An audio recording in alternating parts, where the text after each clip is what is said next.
male can be a man, but that he was. He was determined to show me what real love looked like, selflessness. Over the years, I began to fully trust him and his actions. I hear often people would say the man should love you more. Now I'm gonna read it backwards because I think it's better this way. But I wasn't in love with him because I didn't know how to love. Now this part here doesn't make sense to me. When you read it backwards, it doesn't make sense to me. And here's why. It's because already, all right, when you read it as well, the relationships I was accustomed to were one sided. I gave my all, and in turn, I got rejected and abandoned, right? What she doesn't say is, I've never been in love with somebody. She said, but I wasn't in love with him. And I think that's key comprehension. She says, I wasn't in love with him, meaning that she's been in love before.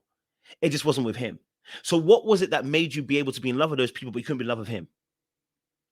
And I think when you start reading it through the comprehensive eyes in that particular way, all right, in that particular way, you start to realize that's actually the key, the clues to the situation. It's almost like being a, uh, it's almost like um,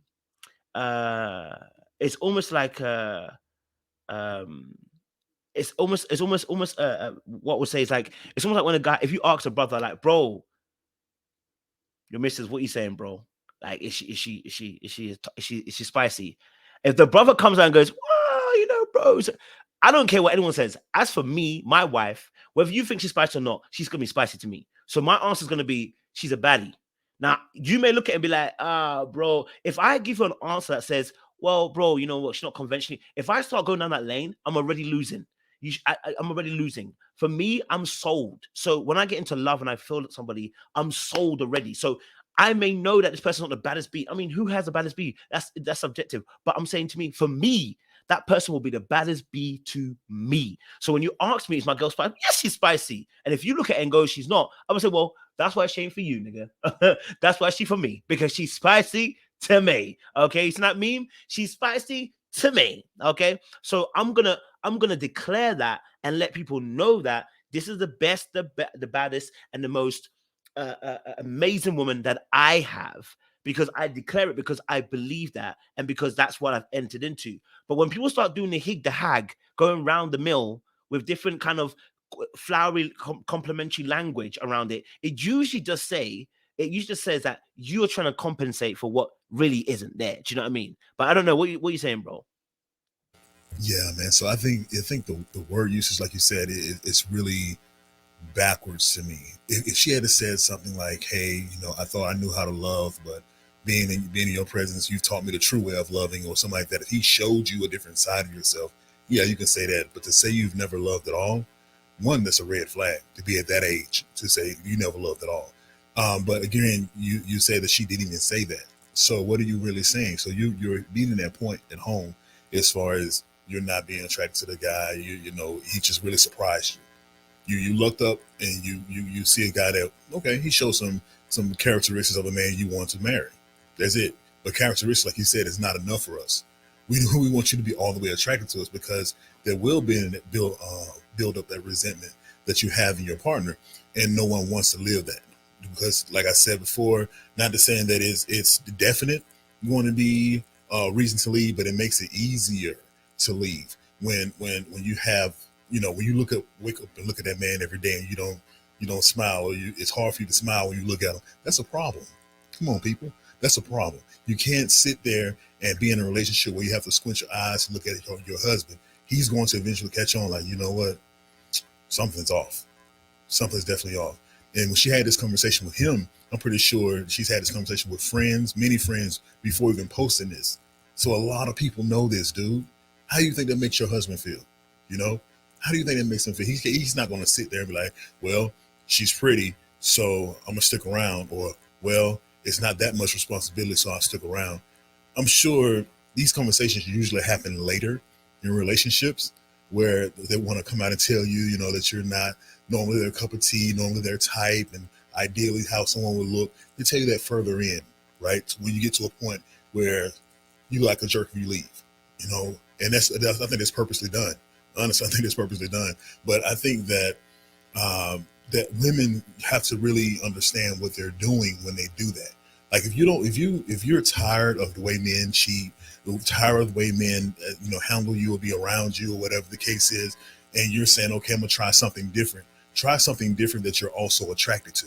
Don't try something that's so different from what you want that it's an eye opener to the point of something that you don't want, because you still going to eventually want what you want. It's a temporary fix. Okay, this guy may not look like Harry Belafonte, but I need somebody who can tap into my kids, someone who can help me out with these bills, someone who will take my car, wash it, gas it up for me for the week, or do special and nice little things to let me know that I'm special to them. I want someone to do those things for me too.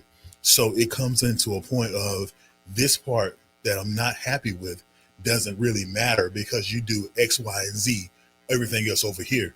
And no, as men, we want to be the complete package for you. We want to be everything you ever desired, everything you've ever wanted. You can't have something over here that's bright and shiny that you're still attached to it. You still want and you need in your life in order to be in a happy relationship. You're settling big time if you're doing that. And with that settlement, you enter into troubled waters in the future.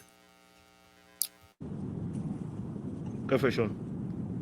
Yeah, and I think just adding on to what Corey just shared, my thought process just goes back to putting myself in his shoes, right? Like, what was he receiving from her? Was she telling him that she was in love with him? Meanwhile, she wasn't, or was she just not saying it? What was filling him up from a love perspective? Like that to me is concerning, because how you could marry someone, have a full-fledged relationship with them, and them not be in love with you, either you knew and you were okay with it, or you were in la la land. Like those are the questions that like kind of comes up in my mind, is like, what was he living off of, right? Because it just kind of brings this notion that men don't need anything. Like, we can just survive off of just, you can bat an eye at us and we'll be okay and we can thrive. No, we need to be loved. We need to be cared for. We do have feelings.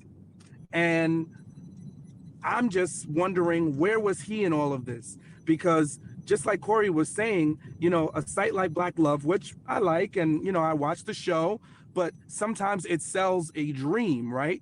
So this becomes a narrative that women, well, she got it, then that's the kind of love I want, right? Just like Sierra's prayer, right? But ain't no Sierras. Ain't that many Sierras out there, and really ain't that many Russell Wilsons. So let's talk in reality, let's talk about real Black love, right? And how is that man feeling on the opposite end? What was he getting from her if she was pouring from a very empty and broken place? So that's what really kind of stood out to me.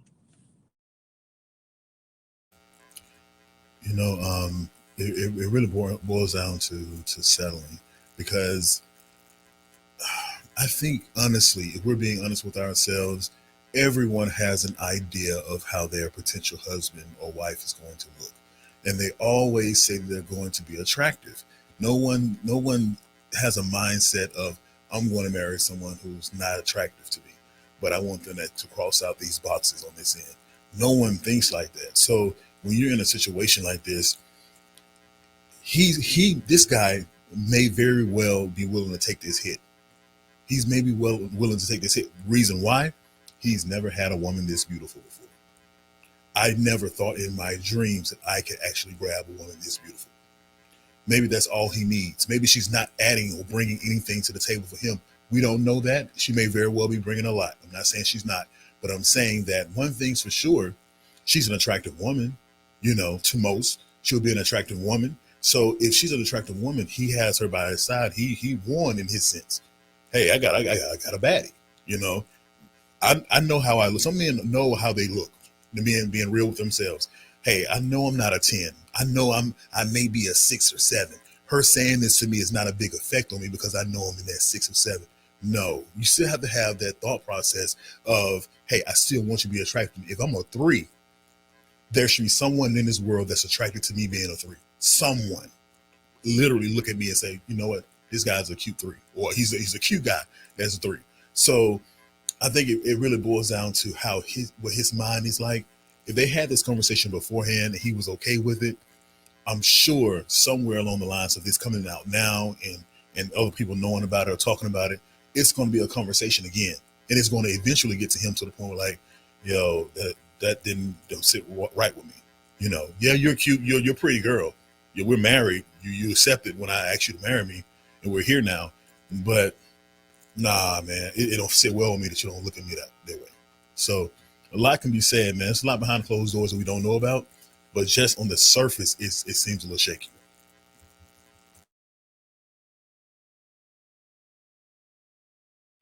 I love these points. Okay, so I can see a few questions in the audience by the ladies. They're asking, basically asking, how do we get to the conclusion that she isn't attracted to him? How did we get to a part, that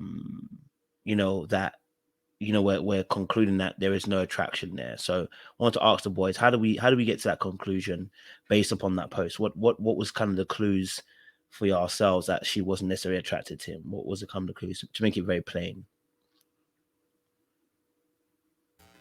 Okay, I'll go.